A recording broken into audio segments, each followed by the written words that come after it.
ನಾಳೆ second language English preparatory examination ನಡೀತಾ ಇದೆಯಲ್ಲ, ಸೊ ನಿಮ್ಗೆ ಇಂಪಾರ್ಟೆಂಟ್ ಕ್ವೆಶನ್ಸ್ ಯಾವುದು ಅಂತ ಹೇಳ್ತಾ ಹೋಗ್ತೀನಿ. ಸೊ ನಾನು ಆಲ್ರೆಡಿ ನಿಮಗೆ ಸೆಕೆಂಡ್ ಲ್ಯಾಂಗ್ವೇಜ್ ಇಂಗ್ಲೀಷ್ ಮತ್ತು ಸೆಕೆಂಡ್ ಲ್ಯಾಂಗ್ವೇಜ್ ಕನ್ನಡ ಯಾರ್ಯಾರು ಬರೀತಿರಲ್ಲ ಅವರಿಗೆಲ್ಲ ಇಂಪಾರ್ಟೆಂಟ್ ಕ್ವೆಶನ್ ಪೇಪರ್ಸ್ನ ಅಪ್ಲೋಡ್ ಮಾಡಿದ್ದೀನಿ. ಸೊ ಅದೆಲ್ಲ ಮಾಡಲ್ ಕ್ವೆಶನ್ ಪೇಪರ್ಸ್ ಮತ್ತು ಪ್ರೀವಿಯಸ್ ಇಯರ್ ಕ್ವೆಶನ್ ಪೇಪರ್ಸ್ ಆಗುತ್ತೆ.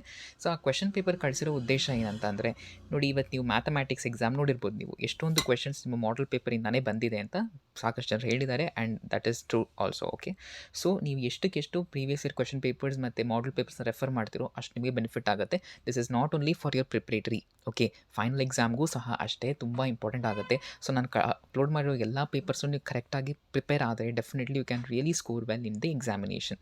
ಸೊ ನೋಡಿ, ಇಲ್ಲಿ ನಿಮಗೆ ಗ್ರಾಮರ್ಸ್ ಏನಿದೆಯಲ್ಲ 40 ಮಾರ್ಕ್ಸ್ಗೆ ಗ್ರಾಮರ್ಸ್ ಇರುತ್ತೆ, 40 ಮಾರ್ಕ್ಸ್ಗೆ ಪ್ರೋಸ್ ಆ್ಯಂಡ್ ಪೋಯಮ್ ಇರುತ್ತೆ. So this is well known. So ನೋಡ್ಕೊಳ್ಳಿ, ಸ್ಟಾರ್ಟಿಂಗಲ್ಲಿ ನಿಮಗೆ ಕ್ವೆಶನ್ ಟ್ಯಾಗ್ ಮೇಲೆ ಕ್ವೆಶನ್ಸ್ ಖಂಡಿತ ಕೇಳ್ತಾರೆ. ಅದಾದಮೇಲೆ this one language function, that's also very much important. ಓಕೆನಾ, ಅದಾದಮೇಲೆ ಕರೆಕ್ಟ್ ಅಪ್ರೋಪ್ರಿಯೇಟ್ ವರ್ಡ್ಸ್ ಅಂತ ಇಲ್ಲಿ ಕೊಟ್ಟಿದ್ದಾರೆ, ಈ ಮೇನಲ್ಲಿ ಗೊತ್ತಿರುತ್ತೆ. ಇದೇ ಥರ ಪ್ಯಾಟ್ರನಲ್ಲೇ ಇರೋದು. ಓಕೆ, ನಿಮ್ಗೆ ಗೊತ್ತಿರ್ಬೋದು, ಗೊತ್ತಿಲ್ದಿರೋರಿಗೆ ಹೇಳ್ತಾ ಇದ್ದೀನಿ. ಸೊ ಫಸ್ಟ್ ಕ್ವೆಶನ್ ನಿಮಗೆ ಕ್ವೆಶನ್ ಟ್ಯಾಗ್ ಮೇಲೆ ಇದ್ದರೆ ಅದೇ ಕ್ವೆಶನ್ನೇ ಕೇಳ್ತಾರೆ. ಓಕೆ, ಬಟ್ ಡಿಫ್ರೆಂಟ್ ಕ್ವೆಶನ್ನ ಚೇಂಜ್ ಮಾಡಿ ಕೇಳ್ತಾರೆ. ಓಕೆ, ಆ್ಯಂಡ್ ಸಿಲಬಲ್ಸು ಮತ್ತು collocative words and appropriate preposition, article ಮತ್ತು correct form of the verb ಮತ್ತು ಪಾರ್ಟ್ಸ್ ಆಫ್ ಸ್ಪೀಚ್, ಇದೆಲ್ಲ ಇಂಪಾರ್ಟೆಂಟ್ ಆಗುತ್ತೆ. ನೀವು ಇಲ್ಲೆಲ್ಲ ಫುಲ್ ಮಾರ್ಕ್ಸ್ ಸ್ಕೋರ್ ಮಾಡಬೇಕು ಅಂದರೆ ನೀವು ಮಾಡಲ್ ಪೇಪರಲ್ಲಿರೋ ಎಲ್ಲ ಕ್ವೆಶನ್ಸನ್ನು ಸಾಲ್ವ್ ಮಾಡಬೇಕಾಗತ್ತೆ. ಓಕೆ, ನಿಮಗೆ ಎಷ್ಟು ಅಡ್ವಾಂಟೇಜ್ ಅಂದರೆ, ನೋಡಿ ಈ ವರ್ಷ ನಿಮಗೆ 4 ಕ್ವೆಶನ್ ಪೇಪರ್ ರಿಲೀಸ್ ಮಾಡಿದ್ದಾರೆ model paper. Last year 4 paper release ಮಾಡಿದ್ದಾರೆ. ಅದಾದಮೇಲೆ ಲಾಸ್ಟ್ ಇಯರ್ ಆ್ಯನುವಲ್ ಎಕ್ಸಾಮಲ್ಲಿ 3 ಕ್ವೆಶನ್ ಪೇಪರ್ಸ್ ಇದೆ.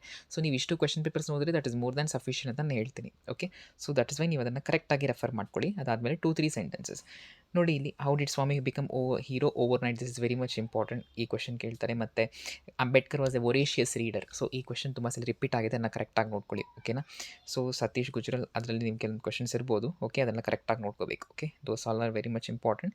ಮತ್ತು 3 ಮಾರ್ಕ್ ಕ್ವೆಶನಲ್ಲೂ ಅಷ್ಟೇ. ಸೊ ಇದೆಲ್ಲ ಕರೆಕ್ಟಾಗಿ ನೋಡ್ಕೊಳ್ಳಿ. ಓಕೆ, ಅದಾದಮೇಲೆ ಎಕ್ಸ್ಟ್ರಾಕ್ಟ್ಸ್ ಅಷ್ಟೇ. Extracts are very much important. Extracts ನೀವು ಅದೇ ನಾನು ಹೇಳಿದ್ನಲ್ಲ, ಪ್ರೀವಿಯಸ್ ಇಯರ್ ಕ್ವೆಶನ್ ಪೇಪರ್ಸ್ನ ಕರೆಕ್ಟಾಗಿ ರೆಫರ್ ಮಾಡ್ಕೊಳ್ಳಿ. ಮತ್ತು ಟೀಚರ್ಸ್ ಕೊಡೋ ನೋಟ್ಸನ್ನು ರೆಫರ್ ಮಾಡ್ಕೋಬೋದು. ಓಕೆ, ಮತ್ತು ಪ್ರೊಫೈಲ್ ರೈಟಿಂಗ್. ಸೊ ಪ್ರೊಫೈಲ್ ರೈಟಿಂಗಲ್ಲಿ ಮೋಸ್ಟ್ ಆಫ್ ದೆಮ್ ನಿಮಗೆ ಕಷ್ಟ ಅನ್ನಿಸ್ಬಹುದು. ಸೊ ಇಲ್ಲಿ ಏನು ಮಾಡಬೇಕು ಅಂದರೆ, ನೀವು ಒಂದು ಪ್ಯಾಟರ್ನ್ ರೆಡಿ ಮಾಡಿಟ್ಕೊಳ್ಳಿ. ಓಕೆ, ನಿಮಗೆ ಅಕಸ್ಮಾತ್ ಏನೋ ತುಂಬ ಕಷ್ಟ ಅನಿಸಿದರೆ ಆ ಪ್ಯಾಟರ್ನ್ ನಿಮಗೆ ಅರ್ಥ ಮಾಡ್ಕೊಂಡ್ರೆ definitely you can frame your own thing. Okay, because ಸಡನ್ನಾಗಿ ನಿಮಗೆ ಅಲ್ಲಿಗೋಗಿ ಯೋಚನೆ ಮಾಡೋದು ಕಷ್ಟ ಆಯಿತು ಅಂತ ಅಂದರೆ ಮಾತ್ರ ನೀವು ಒಂದು ಪ್ಯಾಟರ್ನ್ ರೆಡಿ ಮಾಡಿಟ್ಕೊಂಡು ಆ ಪ್ಯಾಟರ್ನ ಬೈ ಹಾರ್ಟ್ ಮಾಡೋಕೆ ಹೋಗಬೇಡಿ. ಓಕೆ, ಹಿಂಗೆ ನಾವು ಸ್ಟಾರ್ಟ್ ಮಾಡ್ಕೊಂತ ಒಂದು ರೆಫರೆನ್ಸ್ಗೆ ಅದನ್ನು ಇಟ್ಕೊಂಡು ನೀವು ಪ್ರಾಕ್ಟೀಸ್ ಮಾಡ್ಕೋಬೋದು. ಫೈನಲ್ ಎಕ್ಸಾಮ್ಗೆ ಹೆಲ್ಪ್ ಆಗುತ್ತೆ. Okay, so apart from this ಈ story writing. So story writing ಅಷ್ಟೇ. ಓಕೆ, ನಿಮಗೆ ಕೆಲವೊಂದು ಸ್ಟೋರೀಸ್ ಎಲ್ಲ ನೀವು ಓದ್ತಾ ಹೋಗಿ, ಅಂದರೆ ಪ್ರೀವಿಯಸ್ ಇಯರ್ ನಿಮಗೆ ವೆಬ್ಸೈಟಲ್ಲಿ ಆನ್ಸರ್ ಕೀ ಎಲ್ಲ ಬಿಟ್ಟಿದಾರಲ್ಲ, ಅದನ್ನು ನೋಡಿಕೊಂಡ್ರೆ ನಿಮಗೆ ಹೆಲ್ಪ್ಫುಲ್ ಆಗ್ಬೋದು ಹೇಗೆ ಬರೀಬೇಕು ಅಂತ. ಪಿಕ್ಚರ್ ಡಿಸ್ಕ್ರಿಪ್ಷನು ಅಷ್ಟೇ, ನೀವು ಸಿಂಪಲಾಗಿ ಎಕ್ಸ್ಪ್ಲೈನ್ ಮಾಡಿ. ತುಂಬ ಕಾಂಪ್ಲಿಕೇಟೆಡ್ ವರ್ಡ್ಸ್ ಯೂಸ್ ಮಾಡಬೇಕು ಅಂತ ಏನಿಲ್ಲ. ಓಕೆ, ಬೇಸಿಕ್ ಸ್ಟ್ರಕ್ಚರ್ಡ್ ಗ್ರಾಮರ್ನ ಯೂಸ್ ಮಾಡಿ ಬರೆದ್ರೆ ನಿಮಗೆ ಮಾರ್ಕ್ಸ್ ಕೊಡ್ತಾರೆ. ಓಕೆ, ನೀವು ನಾನು ಲಿಟ್ರೇಚರ್ ಥರ ಬರೀತೀನಿ, ತುಂಬ ಕಾಂಪ್ಲೆಕ್ಸಿಟಿ ಬರೀತೀನಿ ಅಂದರೆ ಅವೆಲ್ಲ ಬೇಕಾಗಿಲ್ಲ. ತುಂಬ ಸಿಂಪಲಾಗಿ ಬರೋದು that is more than sufficient.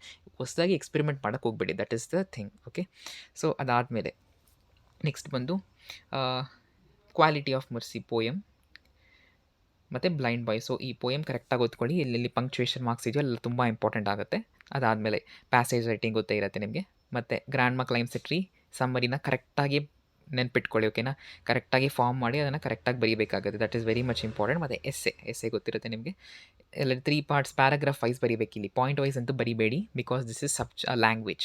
Okay, ಸೋಷಿಯಲಲ್ಲಿ ಬೇಕಂದರೆ ನೀವು ಪಾಯಿಂಟ್ ವೈಸ್ ಬರಿಬೋದು, ಬಟ್ ಇಂಗ್ಲೀಷಲ್ಲಿ ಪಾಯಿಂಟ್ ವೈಸ್ ಬರೆಯೋದು ಅವಾಯ್ಡ್ ಮಾಡ್ಕೊಳ್ಳಿ. Okay, that is the suggestion. Next letter writing. Format ಗೊತ್ತಿರುತ್ತೆ, ಫಾರ್ಮೆಟ್ನ ಕರೆಕ್ಟಾಗಿ ಸ್ಟಿಕ್ ಆನ್ ಆಗಿ ಗ್ರಾಮರ್ ಮಿಸ್ಟೇಕ್ಸ್ನ ಅವಾಯ್ಡ್ ಮಾಡ್ಕೊಳ್ಳಿ. ಸೊ ನಾನು ಹೇಳಿದ್ನಲ್ಲ, ಸೊ ನೀವು ಎಷ್ಟಕ್ಕೆಷ್ಟು ಕ್ವೆಶನ್ ಪೇಪರ್ಸ್ನ ರೆಫರ್ ಮಾಡ್ತೀರೋ ನಿಮಗೆ ತುಂಬ ಅಡ್ವಾಂಟೇಜಸ್ ಆಗುತ್ತೆ. So don't neglect any question papers that I uploaded. Okay, because ಯಾರ್ಯಾರು ನನ್ನ ಸಜೆಷನ್ನ ಫಾಲೋ ಮಾಡಿದಾರೋ ಮ್ಯಾಥ್ಸಲ್ಲಿ ಒಳ್ಳೆಯದಾಗಿರುತ್ತೆ. Because most of the questions were from previous ಅಂದರೆ model papers and previous year papers. So ನಿಮಗೆ ಈ ವಿಡಿಯೋ ಇಷ್ಟ ಆಗಿದೆ ಲೈಕ್ ಮಾಡಿ, ಶೇರ್ ಮಾಡಿ ಮತ್ತು ಕಮೆಂಟ್ ಮಾಡಿ. ಚಾನಲ್ಗೆ ಸಬ್ಸ್ಕ್ರೈಬ್ ಮಾಡ್ಕೊಳ್ಳಿ. Thank you.